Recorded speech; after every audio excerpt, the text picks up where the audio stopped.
നല്ലവരായിട്ടുള്ള മുസ്ലിം സമുദായത്തിലുള്ള ആളുകളോടാണ് എനിക്ക് പറയാനുള്ളത്.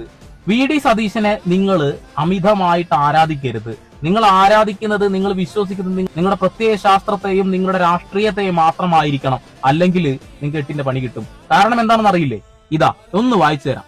ഇലക്ഷൻ കമ്മീഷന്റെ കത്തിൽ RSSന്റെ സീലടിച്ച രക്തൻ കേൽക്കർ വി ഡി സതീശന്റെ സെക്രട്ടറിയാണ് കേട്ടോ. അതിന് ചിലപ്പോൾ നിങ്ങൾക്ക് പിണറായി വിജയന്റെ 10 വർഷത്തെ ഭരണകാലത്ത് ആളും കൂടെ ഉണ്ടായിരുന്നു എന്ന് പറയുകയാണെങ്കിൽ അതവിടെ നിൽക്കട്ടെ. അടുത്തത് വായിക്കാം. മുസ്ലിം വെറുപ്പ് മാത്രം പറയുന്ന മറുനാടൻ മലയാളിയുടെ എഡിറ്റർ റോയ് മാത്യു ആള് പറഞ്ഞൊരു കാര്യം അടിയിൽ വെച്ചിട്ടുണ്ട്. യുപിയിൽ ലവ് ജിഹാദുമായി ബന്ധപ്പെട്ടുകൊണ്ട് ഒരു നിയമം പാസാക്കി. അതുമായി ബന്ധപ്പെട്ടുകൊണ്ട് ആള് ഷെയർ ചെയ്തൊരു പോസ്റ്റ് നിങ്ങൾ സൈഡിൽ കാണുന്നുണ്ടാവും. ഞാനത് വായിച്ചു തരാൻ ചെറിയൊരു ഭാഗം. എന്നാലല്ലേ ഹൂറിയോടൊപ്പം പറൂദീസയിൽ ശിഷ്ടകാലം പറക്കാനാവൂ. ബാക്കി നിങ്ങൾ വായിച്ചോ? കേട്ടില്ലേ? ഇങ്ങനെയുള്ള ആളുകളെയൊക്കെയാണോ ചേർത്ത് വെക്കേണ്ടത്? വി ഡി സതീശൻ ഒരു കാവി ട്രൗസർ അടിയിലിട്ടിട്ടുണ്ടോ എന്നൊരു സംശയം കാലങ്ങളായിട്ട് എല്ലാവർക്കും അറിയാം. സംശയമുണ്ടെങ്കിൽ സംഗീതേട്ടൻ പറഞ്ഞു കേട്ടു നോക്കി.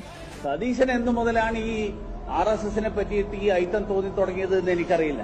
2006 പറവൂരിൽ മനക്കപ്പടി സ്കൂളിൽ സതീശൻ പരിപാടിയിൽ പങ്കെടുത്ത് ഗുരുജി ഗോൾവൽക്കറുടെ പടത്തിന് മുന്നിൽ നിലവിളക്ക് കൊളുത്തുന്ന ചിത്രം, ആ ചിത്രത്തിൽ വന്ന വി ഡി സതീശൻ തന്നെയല്ലേ ഈ വി ഡി സതീശൻ? അതിന് വേറൊരു വി ഡി സതീശനായിരുന്നു എന്ന് എനിക്കറിയില്ല. മാത്രമല്ല 2013 ഇതേ തൃശൂരിൽ ഭാരതീയ വിചാര കേന്ദ്രത്തിന്റെ ജില്ലാ സമ്മേളനത്തിൽ പങ്കെടുത്തതും ഇതേ വി ഡി സതീശനല്ലേ? അടിമയാവരുത്, അത് മാത്രമേ പറയുന്നുള്ളൂ.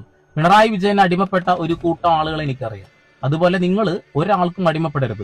നിങ്ങൾ വിശ്വസിക്കുന്ന രാഷ്ട്രീയ പാർട്ടിക്ക് വേണ്ടി നിങ്ങൾ സംസാരിക്കുന്നുണ്ടെന്നുണ്ടെങ്കിൽ, ന്യൂനപക്ഷങ്ങൾക്ക് വേണ്ടിയാണ് നിങ്ങൾ സംസാരിക്കുന്നത് എങ്കിൽ തീർച്ചയായിട്ടും വി ഡി സതീശൻ ഇപ്പൊ ചെയ്യുന്ന ഈ കാര്യങ്ങൾ ചൂണ്ടിക്കാണിക്കേണ്ടത് നിങ്ങളുടെ എല്ലാവരുടെയും കടമയാണ് എന്നുള്ളതാണ്.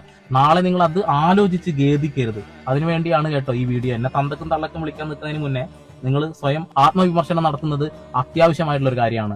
ഇന്ത്യ എന്ന മഹാരാജ്യത്ത് ന്യൂനപക്ഷങ്ങൾക്ക് നേരെ അതിക്രമങ്ങൾ അടിച്ചുവിടുന്ന BJP പോലെയുള്ള രാഷ്ട്രീയ സംഘടനയിൽ പ്രവർത്തിക്കുന്ന ആളുകളെ ചേർത്ത് വെക്കുന്ന വി ഡി സതീശൻ നിങ്ങൾ കേട്ടിട്ടില്ലേ? രാജീവ് ചന്ദ്രശേഖർ നല്ല മനുഷ്യനാണ്, അയാൾക്ക് BJPയുടെ ഗുണമൊന്നും കിട്ടിയിട്ടില്ല എന്നുള്ളത്. BJP എന്ന് പറയുന്നത് തന്നെ ചാണകമാണ്.